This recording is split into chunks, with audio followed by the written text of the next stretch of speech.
So എന്തൊക്കെയാണ് കഴിഞ്ഞ ക്ലാസ്സിൽ പറഞ്ഞ ഒന്നുകൂടി പറയാം. ഈ ആംഗിൾ ഓഫ് കോണ്ടാക്റ്റും അക്യൂട്ട് ആംഗിളും തമ്മിലുള്ള ഒരു ബന്ധത്തെ കുറിച്ച് പറഞ്ഞിരുന്നു. അതായത് ഒപ്റ്റ്യൂസ് ആംഗിൾ ആകുന്ന സമയത്ത് ഇപ്പൊ ചേമ്പിന്റെ ഇലേനെ കാര്യമാണ് പറഞ്ഞത്. അതായത് surface tension between solid and liquid എന്ന് പറയുന്നത്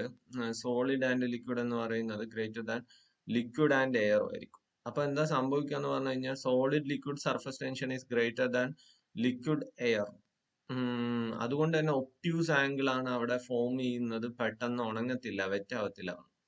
അക്യൂട്ട് ആംഗിൾ ആകുമ്പോൾ എന്താ സംഭവിക്കുന്നത് പറഞ്ഞു കഴിഞ്ഞാൽ surface tension between solid liquid എന്ന് പറയുന്നത് ലെസ് ദാൻ ലിക്വിഡ് എയർ ആവുന്ന സമയത്ത് സ്വാഭാവികമായിട്ടും മീൻസ് അവിടെ അത് പെട്ടെന്ന് എന്ത് ചെയ്യും, ഡ്രൈ ആവും. അഥവാ വെറ്റ് മീൻസ് അവിടെ നിലത്ത് ഇപ്പൊ നിലത്ത് വെള്ളം ഒഴിച്ചു കഴിഞ്ഞാൽ അത് സ്പ്രെഡ് ആവും. അപ്പൊ ആ ഒരു കേസാണ്. ആദ്യത്തെ കേസിൽ ഒപ്റ്റ്യൂസ് എന്ന് പറയുന്നത് ചേമ്പിന്റെ ഇല അല്ലെങ്കിൽ മെർക്കുറി പോലുള്ള ലിക്വിഡ്സ് ഒക്കെ അങ്ങനെയാണ് ബിഹേവ് ചെയ്യുക. അപ്പൊ അതാണ് വ്യത്യാസം. നിങ്ങൾ അറിഞ്ഞിരിക്കേണ്ട ഒരു കാര്യമാണ്. ഇനി നമ്മൾ പഠിക്കാൻ പോകുന്ന ഒരു കാര്യം നിങ്ങൾ നോട്ട് ചെയ്തോളൂ. ഡ്രോപ്സ് ആൻഡ് ബബിൾസ് എന്ന് പറഞ്ഞ സംഭവം. ഡ്രോപ്സും ബബിൾസും ഡ്രോപ്സ് എന്ന് പറഞ്ഞു കഴിഞ്ഞാൽ ഇപ്പൊ മഴത്തുള്ളികള് അല്ലെങ്കിൽ എന്താ പറയാ, അതിനെ കുറിച്ച് ആദ്യം നമുക്ക് പറയാം. ഓക്കെ, അതിനുശേഷം നമുക്ക് ബബിൾസിലേക്ക് വരാം. ഡ്രോപ്പിന്റെ പ്രത്യേകത എന്താണെന്നുള്ളതിനെ കുറിച്ച് ആദ്യം ഡിസ്കസ് ചെയ്യാം. ഡ്രോപ്പ് എന്ന് പറഞ്ഞാൽ മഴത്തുള്ളിയാണ്. അതൊരു സ്പിയർ ആണ് സാധനം. അതായത് ശരിക്കും മഴത്തുള്ളി മുകളിൽ നിന്ന് വരുമ്പോൾ വട്ടത്തിലാണ് വരിക. പിന്നീട് താഴേക്ക് എത്തുന്ന സമയത്താണ് ഗ്രാവിറ്റിന്റെ ഭാഗമായിട്ട് അതിൽ എങ്ങനെ ഇലോങ്ങേറ്റ് ചെയ്യാം. ഇപ്പോ മഴത്തുള്ളികൾ ശരിക്കും പറഞ്ഞു കഴിഞ്ഞാൽ വട്ടത്തിൽ തന്നെയാണ്. അതായത് അതെന്താ കാരണം വെച്ചാൽ നിങ്ങൾ ആലോചിക്കണം. ഇപ്പൊ നിങ്ങൾ ജസ്റ്റ് എന്താണ് ഈ ഓടുന്നൊക്കെ ഇങ്ങനെ വെള്ളം ഇങ്ങനെ ഒറ്റി വീഴുന്നത് ശ്രദ്ധിച്ചു കഴിഞ്ഞാൽ കാണാൻ മനസ്സിലാവും. ഈ ഓടിന് തൊട്ട് ഇങ്ങനെ വെള്ളം വീഴുമ്പോ ഏറ്റവും ആ ഓടിന് തൊട്ട് താഴെ ഇങ്ങനെ വരുമ്പോ ഇവിടെ ഒരു റൗണ്ട് ആയിരിക്കും. പതുക്കെ റൗണ്ട് ഷേപ്പ് നിന്ന് മാറിയിട്ട് അത് ഇലോങ്ങേറ്റ്. അങ്ങനെ കണ്ടിട്ടുണ്ടോ? അപ്പൊ ഓടിന് വെള്ളം വീഴുന്ന സമയത്ത് ആദ്യം റൗണ്ട് ഷേപ്പ് ആയിരിക്കും. പിന്നീട് അത് ഷേപ്പ് ഇങ്ങനെ മാറി ഡ്രോപ്പ് പതുക്കെ എലോങ്ങേറ്റ് ചെയ്യും. അങ്ങനെ ശ്രദ്ധിച്ചിട്ടുണ്ടോ നിങ്ങൾ?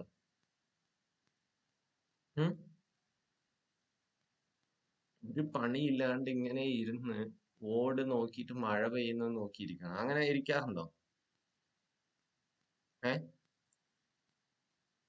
ഒരു പണിയില്ലാണ്ട് മഴ പെയ്യുമ്പോ വെള്ളം ഒറ്റുണ്ട് നോക്കിയിരിക്കാറുണ്ടോന്ന്? ഉണ്ട്. ഓക്കെ, ഫേസ്ബുക്കിന്റെ പരസ്യം പോലെയാണ്. എന്താ അവിടെ നോക്കിയിരിക്കുന്ന ചോദിക്കുമ്പോ പുതപ്പ് ഉണങ്ങണത് നോക്കിയിരിക്കാണ്. അല്ലെങ്കിൽ അങ്ങനത്തെ ഫേസ്ബുക്കിന്റെ ഒരു പരസ്യം കണ്ടിട്ടുണ്ടോ? നിങ്ങൾ ശ്രദ്ധിച്ചിട്ടുണ്ടോ? തല കുത്തിയിരിക്കുന്ന സമയത്ത് ഇതിൽ എത്ര സ്പോക്സ് ഉണ്ട് അങ്ങനെയൊക്കെ. അതേപോലെ ഇരുന്നാലാണ് ഇതൊക്കെ മനസ്സിലാവുള്ളൂ. അല്ലെ, അറ്റ്ലീസ്റ്റ് എന്താ പറയാ, അഞ്ചാവ് അടിച്ച പോലെ ഇരിക്കണം എന്നുള്ളതാണ്. മേഘ കണ്ടിട്ടുണ്ടോ, ശ്രദ്ധിച്ചിട്ടുണ്ടോ?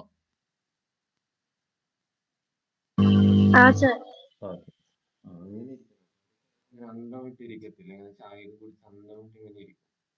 ടിങ്കിൾ ടിങ്കിൾ ലിറ്റിൽ സ്റ്റാർ എന്ന് പറഞ്ഞ അവസ്ഥയിൽ ഇങ്ങനെ ഇരിക്കുമ്പോഴാണ് തുള്ളികൾ ഇങ്ങനെ ഒട്ടിണ്ട് കാണാം. ഇത് ഡ്രോപ്പ് റൗണ്ട് ആണ്. പിന്നീട് ഇങ്ങനെ താഴേക്ക് വരുമ്പോൾ ഷേപ്പ് മാറും. അപ്പൊ റൗണ്ട് ഷേപ്പിലാണ് ഡ്രോപ്പ് ഉള്ളത് കേട്ടോ. ഡ്രോപ്പിനെ കുറിച്ചാണ് നമ്മൾ ഇനി പറയാൻ പോകുന്നത്. അപ്പൊ ഡ്രോപ്പ് ആദ്യം എന്താ സംഭവിക്കുന്നത് എന്നുള്ളത് പറയാം. ഈ ഡ്രോപ്പിനകത്ത് ശരിക്കും പറഞ്ഞു കഴിഞ്ഞാൽ അത്യാവശ്യം പ്രഷർ ഉണ്ട്, പുറത്തും പ്രഷർ ഉണ്ട്. ഓക്കെ, പുറത്തും എന്തുണ്ട്, പ്രഷർ ഉണ്ട്. പുറത്തെ പ്രഷർ എന്ന് പറയുമ്പോൾ അറ്റ്മോസ്ഫിയറിക് പ്രഷർ ആണ്, അഥവാ ഔട്ട്സൈഡ് പ്രഷർ ആണ്. പൊതുവെ ഡ്രോപ്പിനകത്തുള്ള പ്രഷർ കൂടുതലായിരിക്കും പുറത്തുള്ളതിനേക്കാൾ. അതുകൊണ്ട് തന്നെ എന്താ സംഭവിക്കുന്ന വെച്ച് കഴിഞ്ഞാൽ ഈ ഡ്രോപ്പ് ഇങ്ങനെ വലുതാവും. അതാണ് നോർമലി സംഭവിക്കാറ്. ഓക്കെ, അതേപോലെ തന്നെയാണ് എയർ ബബിളിന്റെ അവസ്ഥ. എയർ ബബിള് ഇങ്ങനെ ഊതുന്ന സമയത്ത് ചെറുത് പിന്നീട് വലുതാവുന്ന പോലെ. അപ്പൊ അതെന്താ സംഭവിച്ചു കഴിഞ്ഞാൽ ഇതിനകത്തുള്ള പ്രഷർ കൂടുതലും പുറത്തുള്ള പ്രഷർ കുറവാകുമ്പോൾ വരുന്നൊരു സംഭവം. ഇപ്പൊ ബലൂൺ ആണെന്ന് പറഞ്ഞാലും എന്താണ് ഇതേപോലെയൊക്കെ തന്നെ സിമിലർ ആണ്, പക്ഷെ ബലൂണിന്റെ കേസിലേക്ക് നമുക്ക് വരാം. അപ്പൊ ആദ്യം എന്താ സംഭവിക്കുന്നത് ഞാൻ പറഞ്ഞു. നമ്മുടെ എയർ ബബിൾ എടുത്തു, ഇൻസൈഡ് പ്രഷർ. അപ്പൊ ഇതിങ്ങനെ ഉള്ളിൽ നിന്ന് നല്ല പ്രഷർ ഉണ്ട്, അപ്പൊ ഇതിങ്ങനെ തള്ളും. അപ്പൊ ഇത് കുറച്ചുകൂടി വലുതാവും. ഓക്കെ, കുറച്ചുകൂടി വലുതാവും. അപ്പൊ നേരത്തെ ഉണ്ടായിരുന്ന റേഡിയസ് എന്ന് പറയുന്നത് 6 ആണെങ്കിൽ പിന്നീട് അത് എന്തായി മാറും പറഞ്ഞാൽ R+dr ആയി മാറും. കുറച്ച് ഒരു പൊടിക്ക് റേഡിയസ് കൂടും. അപ്പൊ ഇതിനകത്തുള്ള പ്രഷർ എന്ന് പറയുന്നത് PAയും പുറത്തുള്ള പ്രഷർ എന്ന് പറയുന്നത് POയും ആണ്. അതായത് അകത്തുള്ള പ്രഷർ PAയും. അപ്പോ അകത്തുനിന്ന് ഇങ്ങനെ പുഷ് ഉണ്ടാവും. അപ്പൊ അതുകൊണ്ടാണ് ഇവിടെ ബബിള് വലുതാവുന്നത്. ഓക്കെ, ബബിള് വലുതാവും. ഓക്കെ അല്ല, കോൺസെപ്റ്റ് ഇതുവരെ പറഞ്ഞ ക്ലിയർ ആണോ? ക്ലിയർ? ഇനി നമ്മൾ പറയാൻ പോകുന്ന കാര്യം ശ്രദ്ധിച്ചു കേൾക്കുക. അപ്പൊ ഇങ്ങനെ വലുതാവുന്ന ഈ ഒരു ബബിളിനെ സംബന്ധിച്ചിടത്തോളം ഇവിടെ ഒരു ചെറിയ വർക്ക് ചെയ്യുന്നുണ്ട്. ആര് വർക്ക് ചെയ്യുന്നുണ്ട്? ഇവിടെ ഒരു വർക്ക് ഡൺ നടക്കുന്നുണ്ട്. അതായത് ഈ ബബിളിന്റെ അകത്തുള്ള പ്രഷർ കാരണം, ഒരു ഫോഴ്സ് കാരണം ഒരു ചെറിയ ഡിസ്പ്ലേസ്മെന്റ് മൂവ് ചെയ്യുന്നുണ്ട്, ചെറുതായിട്ട്. ഇതിങ്ങനെ ഉണ്ടായിരുന്ന ബബിള് അതിങ്ങനെയായി മാറുന്നു. അതായത് ഇങ്ങനെ ഉണ്ടായിരുന്ന ബബിള് ഉണ്ടോ, ഇങ്ങനെയായി മാറി. ഒരു ചെറിയ ഡിസ്പ്ലേസ്മെന്റ് നടന്നു. അതാണ് ഇപ്പൊ രണ്ടാമത്തെ കേസിൽ ഞാൻ വരച്ചു വെച്ചിരിക്കുന്നത്. That is force into displacement. Force is nothing but what? Force എന്താ? Pressure into area into displacement. എന്താ ഈ pressure into area? Pressure into area എന്ന് പറഞ്ഞു കഴിഞ്ഞാൽ P ഇൻറ്റു ഏരിയ. ഇതൊരു ഡ്രോപ്പ് എന്ന് പറഞ്ഞാൽ സ്പിയർ ആണ്. സ്പിയറിന്റെ ഏരിയ എന്താണ്? 4πr²dr. ഇതാണ് വർക്ക് ഡൺ. അപ്പൊ ഈ വർക്ക് ഡൺ നമുക്ക് എന്തുമായിട്ട് റിലേറ്റ് ചെയ്യണം? നമുക്ക് പതുക്കെ ഇതിന് സർഫസ് ടെൻഷനൊക്കെ ആയിട്ട് റിലേറ്റ് ചെയ്യാൻ പറ്റും. അപ്പൊ അതിനകത്ത് സർഫസ് ടെൻഷൻ എന്ന് പറഞ്ഞു കഴിഞ്ഞാൽ എന്താണ് എന്നുള്ളതിലേക്ക് എത്തിക്കണമെങ്കിൽ ആദ്യം നമുക്ക് അറിയേണ്ട കാര്യം എന്താണെന്ന് നോക്കാം. ആദ്യം നമുക്ക് അറിയേണ്ട കാര്യം എന്താ വെച്ച് കഴിഞ്ഞാൽ, എത്ര ഏരിയ ഇൻക്രിമെന്റ് നടന്നു, ഇൻക്രിമെന്റ് ഇൻ ഏരിയ എത്രയാണെന്ന് പറയാം. ഇൻക്രിമെന്റ് ഇൻ ഏരിയ എന്ന് പറയുന്നത് ആദ്യം ഉണ്ടായിരുന്ന മീൻസ് ഇപ്പൊ എത്ര ഏരിയ?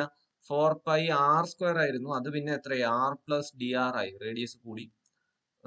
നേരത്തെ ഉണ്ടായിരുന്നത് 4πr² ആയി. ഇതാണ് ഇൻക്രിമെന്റ് ഇൻ ഏരിയ. അത് എത്രയാണ്? 4π into R+dr the whole square. That is R² plus 2r plus dr the whole dr² minus 4πr². അഥവാ 4πr² plus 8πr dr plus 4πdr² minus 4πr².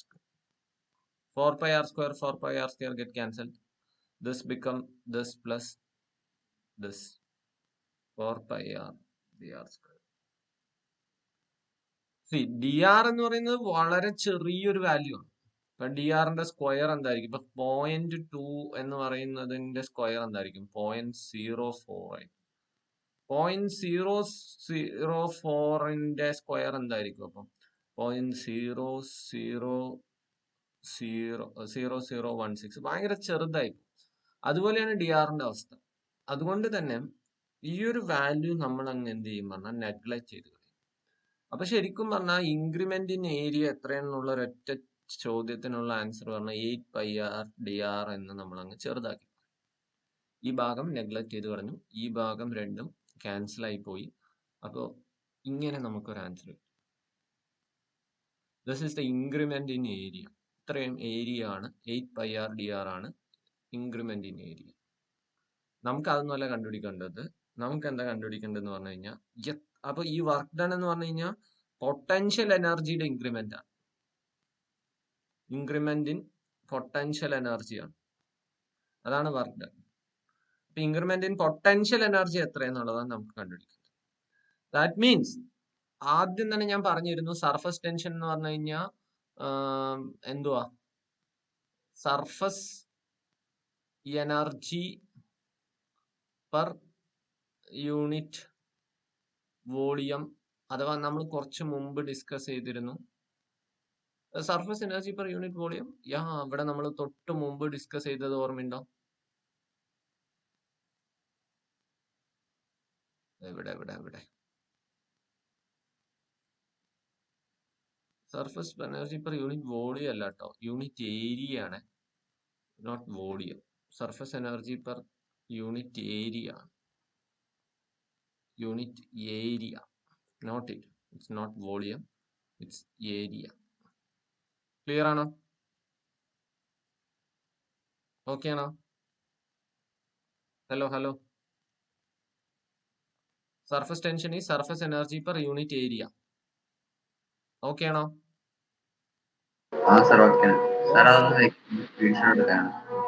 Or force acting per unit length. ഇതാണ് surface tension കേട്ടോ. ഇത് not ചെയ്ത് വെക്കണേ. എന്തുവാ surface tension എന്നുള്ള വേർഡിന് simple ആയിട്ട് പറയാം, surface energy per unit area or force per unit length. ഇതാണ് എന്ത് surface tension per unit area. Surface tension is nothing but surface energy per unit area or force acting per unit length. That's the magnitude of surface tension. Okay ആണോ? Okay sir. അപ്പൊ ഇനി നമ്മൾ പറയാൻ പോകുന്ന കാര്യത്തിലേക്ക് വരാം. നമ്മളിപ്പോ എവിടെ എത്തി?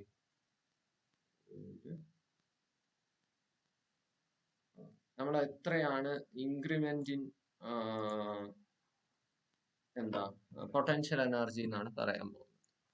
ഓക്കെ, ഇൻക്രിമെന്റ് ഇൻ പൊട്ടൻഷ്യൽ എനർജിനെ കുറിച്ചാണ് നമ്മൾ ഡിസ്കസ് ചെയ്യാൻ പോകുന്നത്. ഇൻക്രിമെന്റ് ഇൻ പൊട്ടൻഷ്യൽ എനർജി എന്ന് പറഞ്ഞു കഴിഞ്ഞാൽ ഇവിടെ സത്യം പറഞ്ഞാൽ എന്താ, എത്ര വർക്ക് ചെയ്തു അതാണ് നമ്മൾ ഇനി ഫൈൻഡ് ഔട്ട് ചെയ്യാൻ പോകുന്നത്. ഓക്കെ, അപ്പൊ ശ്രദ്ധിക്കാം. Okay, that means what do you mean by surface tension?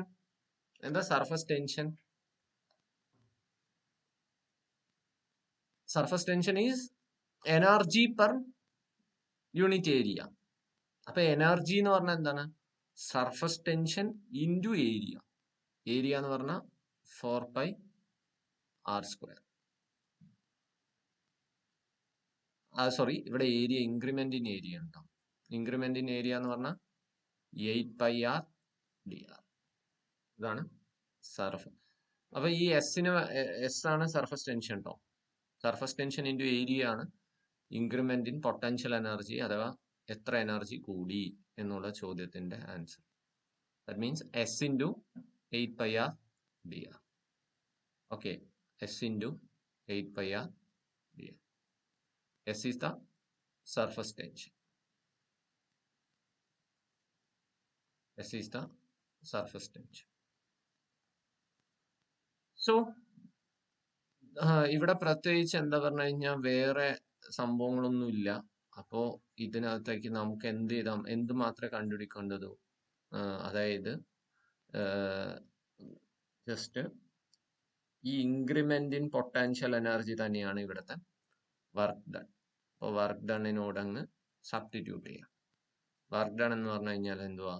Work done എന്ന് പറഞ്ഞു കഴിഞ്ഞാൽ that pressure into change in pressure into what? Pressure into area 4πr²dr. അതാണ് ഇവിടുത്തെ വർക്ക് ഡൺ. അതാണ് വർക്ക് ഡൺ. പ്രഷർ എന്ന് പറയുന്നത്, ഇതിലെ പ്രഷർ എന്ന് പറയുന്നത് ആ ബബിളിലെ പ്രഷർ ആണ് കേട്ടോ. ബബിളിലെ പ്രഷർ എന്ന് പറയുന്നത് PI മൈനസ് P0 ആണ്. PI മൈനസ് P0 എന്നാണ് ഇവിടുത്തെ പ്രഷർ. അതാണ് ഇവിടെ P ആയിട്ട് ഞാൻ റെപ്രസെന്റ് ചെയ്തിരിക്കുന്നത്. PI minus P0 is the pressure inside the bubble. Pressure inside the, it means എത്ര പ്രഷർ ഡിഫറൻസ് ഉണ്ട് എന്നുള്ളതാണ്. അപ്പൊ ഇത് തമ്മിൽ ഈക്വൽ ആണ്. S into 8 into π into r into dr. അപ്പൊ ഇതിൽ dr കട്ടായി, r² r കട്ടായി, π കട്ടായി. ഇനി ബാക്കി എന്താ ഉള്ളൂ? P is equal to 8 into S divided by 4 വരും. ഇത് കട്ടായി പോകും. 2S ഡിവൈഡഡ് ബൈ ഒരു 6 കൂടി ഉണ്ട് കേട്ടോ താഴെ. 2S divided by 6. അപ്പൊ ഇവിടെ നമുക്ക് എന്താ കിട്ടാം? ചേഞ്ച് ഇൻ പ്രഷർ അഥവാ പി ആണ്, അഥവാ P I minus P zero ആണ്. അതാണ് ഇവിടെ പി എന്ന് പറയുന്നത്. അതെന്ന് പറയുന്നത് ഇവിടെ P I minus P zero എന്ന് പറയുന്ന വാല്യൂ എന്ന് പറയുന്നത് ഇവിടെ എന്തുവാ വരുന്നത്? P I minus P zero, P I minus P zero is nothing but 2s by r.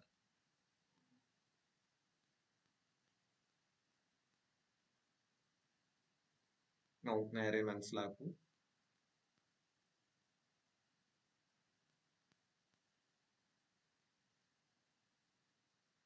Pi minus P0 is equal to 2s by r.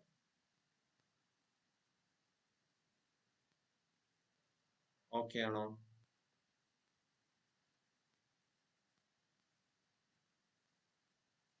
Clear ആണോ?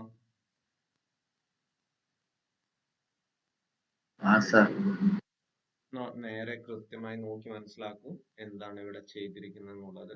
ഒരിക്കൽ കൂടി പറഞ്ഞു തരാം എന്താണ് ഇവിടെ ചെയ്യുന്നത് എന്നുള്ളതിനെ കുറിച്ച്.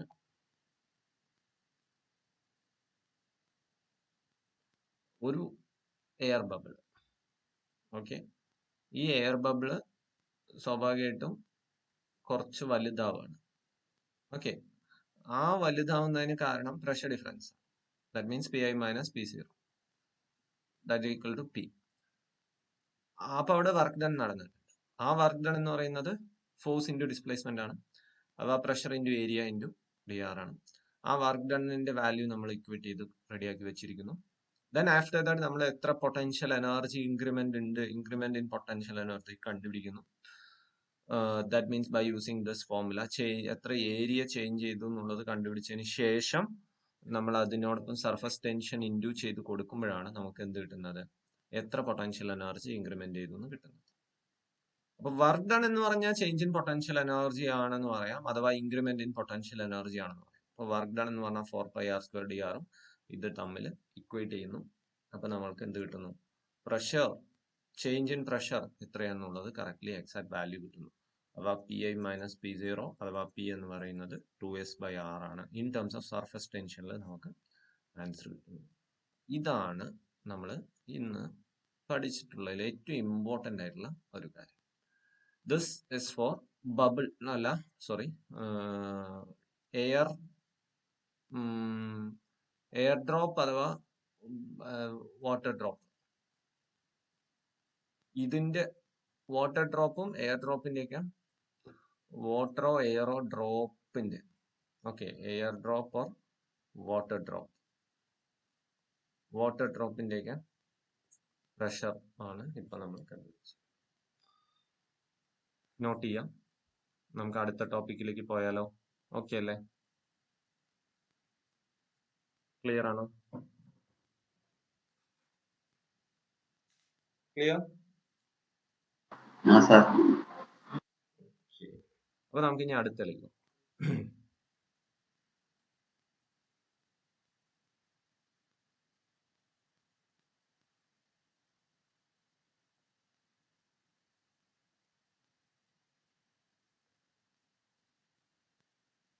One second.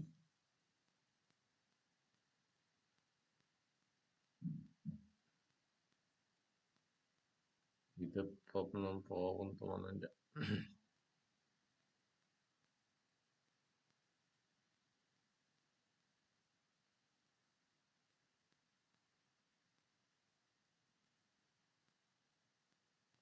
ഓക്കെ, എന്തോ ആവട്ടെ.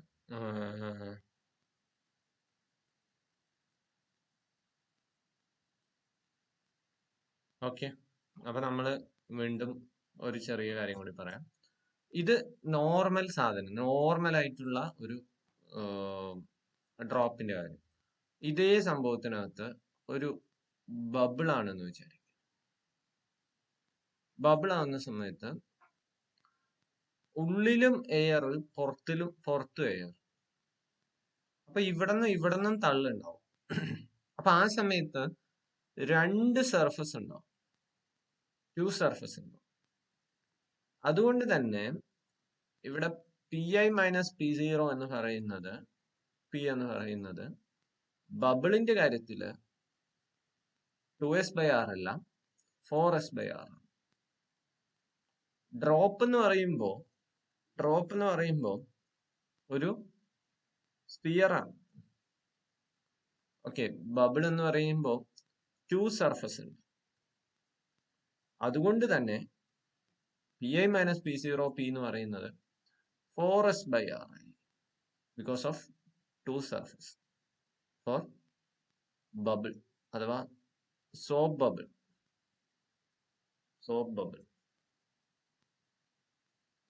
അപ്പൊ അതിന്റെ P എന്ന് പറയുന്നത് 4s/r. S എന്ന് പറയുന്നത് സർഫസ് ടെൻഷൻ.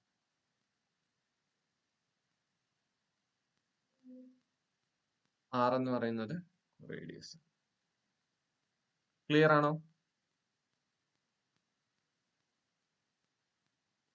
ഓക്കെ അല്ലേ?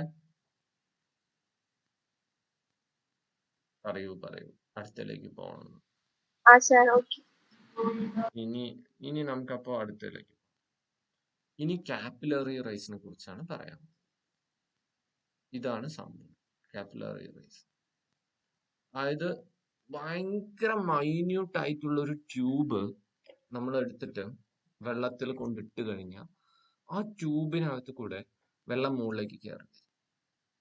ഇതേപോലെ തന്നെ തുണി ഒക്കെ വെള്ളത്തിൽ കൊണ്ടിടുമ്പോൾ ഈ തുണിക്ക് ഇത് ഇപ്പൊ മണ്ണെണ്ണ തുണിയുടെ ഇതിലൂടെ ഇങ്ങനെ മുകളിലേക്ക് കയറി വരും. ഇത് കത്തുമ്പോൾ സ്വാഭാവികമായിട്ട് ഇതിനൊക്കെ റീസൺ എന്ന് പറയുന്നത് കാപ്പിലറി റൈസ് ആണ്. അപ്പൊ കാപ്പിലറി റൈസിനും കാരണം സർഫസ് ടെൻഷനാണ്. അപ്പൊ അതിലേക്കാണ് നമ്മൾ ഈ ഡിസ്കഷൻ പോകുന്നത്. Okay, ready? ഓക്കെ,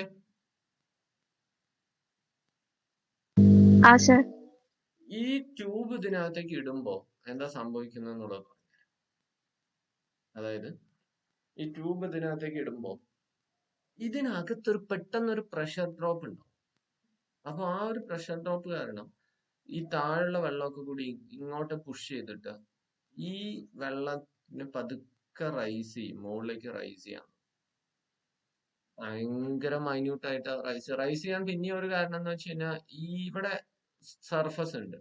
ഇത് ഗ്ലാസ് ആണ്, ഇത് വാട്ടർ ആണ്.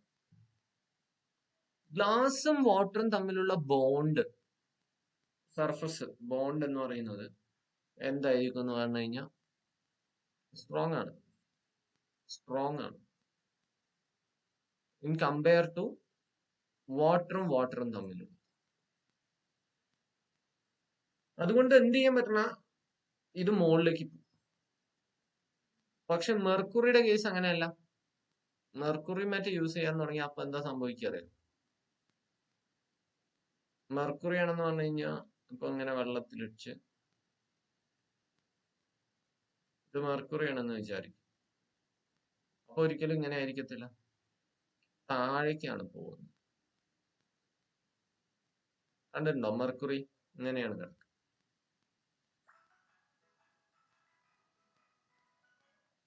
ഓക്കെ ആണോ?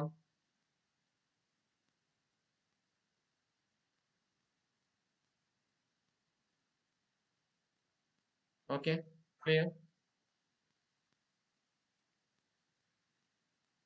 ക്ലിയർ ആണോ? ബിക്കോസ് മെർക്കുറി തമ്മിലുള്ള മോളിക്യൂൾസിന്റെ ബോണ്ട് ഭയങ്കര സ്ട്രോങ് ആണ്. ഓക്കെ,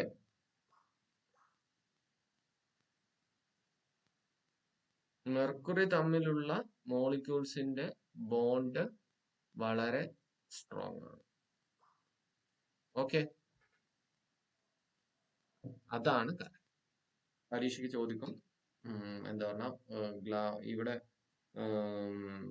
ഏറ്റവും കൂടുതൽ നോട്ട് ചെയ്യേണ്ട ഒരു കാര്യം എന്ന് പറഞ്ഞാൽ വാട്ടറും ഗ്ലാസും അപ്പൊ മെല്ലെ റൈസ് ചെയ്ത് വരും. കാപ്പിലറി റൈസും ഇവിടെ കാപ്പിലറി ഡിപ്രഷനുമാണ് നടക്കുന്നത്. അപ്പൊ ഇനി ഈ കാപ്പിലറി റൈസ് നടന്നു കഴിയുമ്പോൾ എത്ര ഹൈറ്റ് റൈസ് ചെയ്തു എന്ന് കണ്ടുപിടിക്കുന്ന ഒരു ചോദ്യമാണ് നമ്മൾ ഇനി സോൾവ് ചെയ്യുന്നത്. അപ്പൊ അതിന് കുറച്ച് കാര്യങ്ങൾ നമുക്ക് ആവശ്യമാണ്. എത്ര ഹൈറ്റ് റൈസ് ചെയ്തു എന്നൊക്കെ കണ്ടുപിടിക്കാൻ നമുക്ക് കുറച്ച് കാര്യങ്ങൾ ആവശ്യമാണ്. അപ്പൊ അതിലേക്കാണ് നമ്മൾ ഇനി കടക്കാൻ പോകുന്നത്. ഓക്കെ, നമ്മൾ തുടങ്ങാം. ആദ്യം തന്നെ നമുക്ക് കുറച്ച് കാര്യങ്ങൾ അറിയേണ്ടതുണ്ട്. എന്താണ് നോക്കാം. ഒന്ന് നേരത്തെ പോലെ തന്നെ ഓക്കെ സെയിം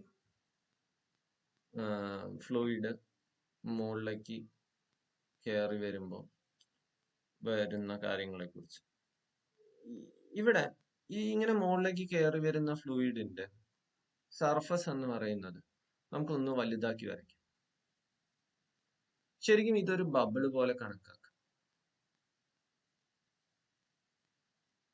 ഓക്കെ, അതൊരു സ്പിയർ പോലെ കണക്കാക്കാം. അപ്പൊ ഇത് ശരിക്കും പറഞ്ഞാൽ ഇതിന് ഇൻസൈഡ് ഒരു പ്രഷർ ഉണ്ടാവും. അപ്പൊ ഇൻസൈഡ് പ്രഷർ എന്ന് പറയുന്നത് PI ആണ്. മുകളിലേക്ക് കയറി വന്നിട്ട് ഇങ്ങനെ നിൽക്കുന്നുണ്ടാവും. ഇതൊരു കോൺകേവ് സർഫസ് ആണ്. ഓക്കെ, അപ്പോ മുകളിലേക്ക് ഇതിങ്ങനെ വന്ന് ഇവിടെ നിൽക്കുന്ന സമയത്ത് ഇതിനകത്തേക്ക് പോകുമ്പോൾ റേഡിയസ് ഉണ്ട്. ഇതെന്ന് പറയുന്നത് ഈ ട്യൂബിന്റെ റേഡിയസ് ആണ്. പിന്നെ അത് കൂടാതെ ഇത് തമ്മിൽ ഒരു ആംഗിൾ ഓഫ് കോണ്ടാക്ട് ഉണ്ട്. ആംഗിൾ ഓഫ് കോണ്ടാക്ട് തീറ്റയുണ്ട്. ഇങ്ങനെയുള്ള കുറെ കാര്യങ്ങളുണ്ട്. ഇത് വാട്ടർ ആയതുകൊണ്ടാണ് ഇങ്ങനെ. വാട്ടർ പൊതുവെ എന്താ പറഞ്ഞു കഴിഞ്ഞാൽ ഇങ്ങനെയുള്ള ആംഗിളാണ് ഫോം ചെയ്യുക. അക്യൂട്ട് ആംഗിളാണ് ഫോം ചെയ്യുക. അക്യൂട്ട് ആംഗിളാണ് ഫോം ചെയ്യുക. മെർക്കുറി ആണെന്ന് പറഞ്ഞു കഴിഞ്ഞാൽ ഒപ്റ്റ്യൂസ്. അത് പിന്നെ ഇവിടെ എഴുതുന്നില്ല. വാട്ടറിന്റെ ഒരു കേസ് മാത്രം പറഞ്ഞാൽ മതി. ഓക്കെ, വളരെ തിൻ ആയിട്ടുള്ള ട്യൂബിലാണ് ഇങ്ങനെയൊക്കെ നടക്കുന്നത്. അപ്പൊ ഇതിന് കാരണം എന്ന് പറഞ്ഞു കഴിഞ്ഞാൽ ഇൻസൈഡ് പ്രഷർ തന്നെയാണ്. പ്രഷർ ഡിഫറൻസ് തന്നെയാണ്. അപ്പൊ ഇവിടെ എത്തുന്ന സമയത്ത് ഇവിടെ ഒരു പ്രഷർ ഉണ്ട് PI. ഇവിടെ എത്തുന്ന സമയത്തുള്ള പ്രഷർ PO. ഓക്കെ, അപ്പൊ ഇത് എത്ര ഹൈറ്റ് പോയി? H ഹൈറ്റിലേക്ക് പോയി. അതിന്റെ ലെങ്തി ആയിട്ടുള്ള കുറച്ചുകൂടി ഇലോങ്ങേറ്റ് ചെയ്ത ഇമേജ് ആണ് ഇവിടെ നമ്മൾ വരച്ചു വെച്ചിരിക്കുന്നത്. സോ ഈ PI മൈനസ് P0 കാരണമാണ് HρG ആ ഒരു ഗേജ് പ്രഷർ അഥവാ അവിടെ അത്രയും ഹൈറ്റ് റൈസ് ചെയ്തു. PI മൈനസ് P0 സത്യം പറഞ്ഞാൽ ഒരു ബബിളായി കൺസിഡർ ചെയ്യുന്ന സമയത്ത് ഈ ഒരു ബബിൾ അഥവാ ഡ്രോപ്പ് ആയി കൺസിഡർ ചെയ്യുക. ഡ്രോപ്പ് ഓക്കെ, വാട്ടർ ഡ്രോപ്പ് ആയി കൺസിഡർ ചെയ്യുന്ന സമയത്ത് what you mean by PI minus P0? PI minus P0 is equal to 2s/r. ഇത് നമ്മൾ കുറച്ച് മുമ്പ് പഠിച്ചു വെച്ച ഒരു ഓക്കെ ആണോ? ക്ലിയർ ആണോ? അപ്പൊ PI മൈനസ് P0 എന്തിനോട് ഈക്വൽ ആണ്? 2s/r നോട് ഈക്വൽ. അതെന്ന് പറയുന്നത് HρG യോട് ഈക്വൽ. അപ്പൊ ഇവിടെ H എന്ന് പറയുന്നത് എന്തായിരിക്കും കിട്ടുക? implies H is equal to 2s/r into rho into G. Clear? Okay ആണോ?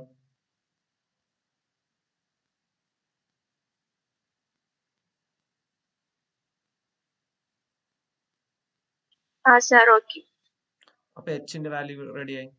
പക്ഷെ നമുക്ക് ഈ R എന്ന് പറഞ്ഞ ഈ ബബിളിന്റെ റേഡിയസ് ഒന്നും നമുക്ക് അറിയത്തില്ല. ബബിള് നമ്മൾ ഇമാജിനറി സംഭവമാണ്. അപ്പൊ നമുക്ക് പക്ഷെ ആകെ അറിയുന്നത് ട്യൂബിന്റെ റേഡിയസ് A അറിയാം.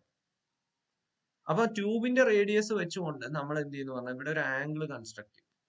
ഇവിടെ തീറ്റ ആംഗിൾ എടുക്കും. ഓക്കെ, അവിടെ നമ്മൾ തീറ്റ ആംഗിൾ എടുക്കും. അപ്പൊ നമ്മൾ കോസ് തീറ്റയുടെ വാല്യൂ കണ്ടുപിടിക്കും. കോസ് തീറ്റ എന്ന് പറഞ്ഞു കഴിഞ്ഞാൽ adjacent side divided by hypotenuse ആണ്. അഥവാ R എന്ന് പറഞ്ഞാൽ A ബൈ കോസ് തീറ്റ ആണ്. അങ്ങനെ നമുക്ക് 2s ഡിവൈഡഡ് ബൈ R ന് പകരം നമുക്ക് A ബൈ കോസ് തീറ്റ എന്നുള്ള വാല്യൂ കൊടുക്കാൻ പറ്റും. അങ്ങനെ നമ്മൾക്ക് 2s cos theta divided by A into rho into G എന്നുള്ള ഇക്വേഷൻ. അപ്പൊ എത്ര ഹൈറ്റ് റൈസ് ചെയ്യും എന്നുള്ള ചോദ്യത്തിന്റെ ഉത്തരമായിട്ട് നമ്മുടെ ഫ്രണ്ടിലേക്ക് ഒരു ആൻസർ വരുന്നുണ്ട്. ആ ആൻസർ ആണ് ദാ ഈ കാണുന്ന 2s cos theta divided by A rho G എന്ന് പറയുന്നത്. ഇതാണ് കാപ്പിലറി റൈസുമായി ബന്ധപ്പെട്ടിട്ടുള്ള കാപ്പിലറി റൈസ്.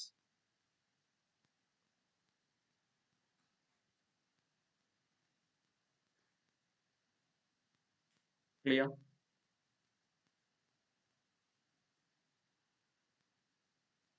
ഓക്കെ ആണോ നോക്കി? ഈ ആംഗിൾ മനസ്സിലായോ? ഇതാണ്ട് ഇവിടെ നമ്മളൊരു ട്രയാങ്കിൾ കൺസ്ട്രക്ട് ചെയ്യുന്നുണ്ട്. കോസ് തീറ്റ മനസ്സിലാവണം, ഇതെങ്ങനെ വന്നു എന്നുള്ളത് മനസ്സിലാവണം.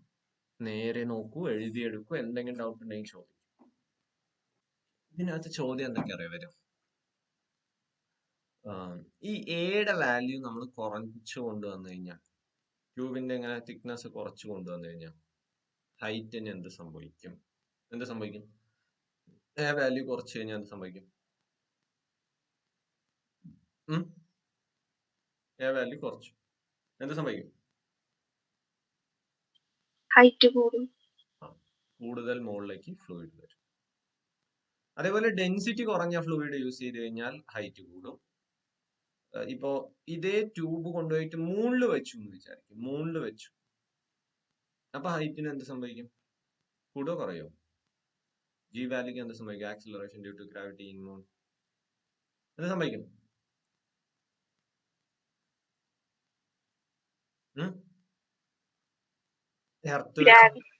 ഗ്രാവിറ്റി കുറയും, ഹൈറ്റ് കൂടും. വീണ്ടും ഹൈറ്റ് കൂടും. ഇനി അതേപോലെ തന്നെ നമുക്ക് ചെയ്യാൻ പറ്റുന്ന വേറൊരു കാര്യം എന്താ വെച്ച് കഴിഞ്ഞാൽ ഈ ആംഗിൾ ഓഫ് കോണ്ടാക്ട് ആണ്. മനസ്സിലായോ? അതായത് ആംഗിൾ ഓഫ് കോണ്ടാക്ട് കുറവുള്ള അക്യൂട്ട് ആയിട്ടുള്ള നല്ല ഫ്ലൂയിഡ്സ് ആണ് യൂസ് ചെയ്യുന്ന പറയുന്നത്, സ്വാഭാവികമായിട്ടും എന്ത് സംഭവിക്കും? കോസ് തീറ്റയുടെ വാല്യൂ കുറയ്ക്കും തോറും കോസ് തീറ്റയുടെ വാല്യൂ എന്ത് ചെയ്യും? കൂടും. കാരണം നിങ്ങൾക്ക് അറിയാം കോസ് 0 1 ആണ്, കോസ് 0 1 ആണ്. അപ്പൊ കോസ് തീറ്റയുടെ വാല്യൂ കുറയണം, കൂടുതൽ അക്യൂട്ട് ആവണം. അപ്പൊ കൂടുതൽ അക്യൂട്ട് ആയിട്ടുള്ള ഫ്ലൂയിഡുകൾ വയ്ക്കും തോറും അത് നിങ്ങൾ ഭയങ്കര ശ്രദ്ധിക്കേണ്ട കാര്യമാണ്. തെറ്റിക്കാൻ എളുപ്പമാണ്. കോസ് തീറ്റയുടെ വാല്യൂ കൂടണമെങ്കിൽ, ഇത് മുകളിലുള്ള സാധനമാണ്, ഇത് കൂടണമെങ്കിൽ തീറ്റയുടെ വാല്യൂ എന്താവണം? കുറയണം. ഓക്കെ ആണോ? മനസ്സിലായോ? ഇവിടുന്ന് കിട്ടിയാ?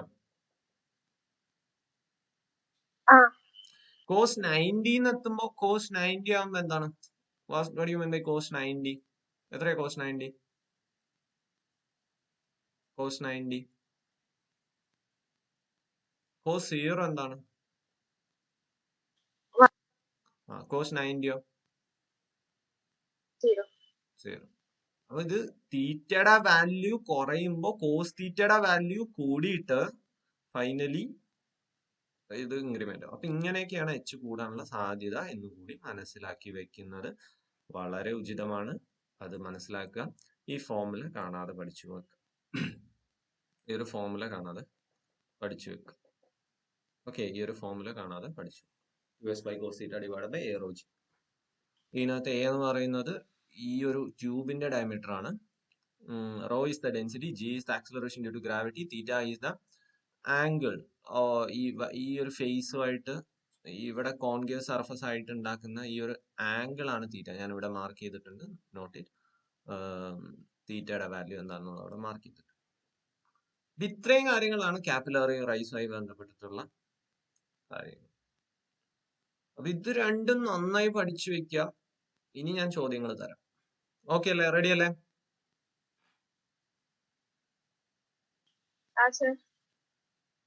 എന്താണ് ഷിനോയ് പിന്നെ ഒന്നും മിണ്ടാത്ത? കേക്കാവോ? അപ്പോ ഞാൻ ചോദ്യങ്ങൾ തരാം, എല്ലാം ഇരുന്ന് ചെയ്തു തുടങ്ങാം. പതുക്കെ പതുക്കെ ചെയ്യാം. സംശയങ്ങളുള്ളത് ചോദിക്കാം. അപ്പൊ നമുക്കിന്ന് നിർത്താം. Okay, by.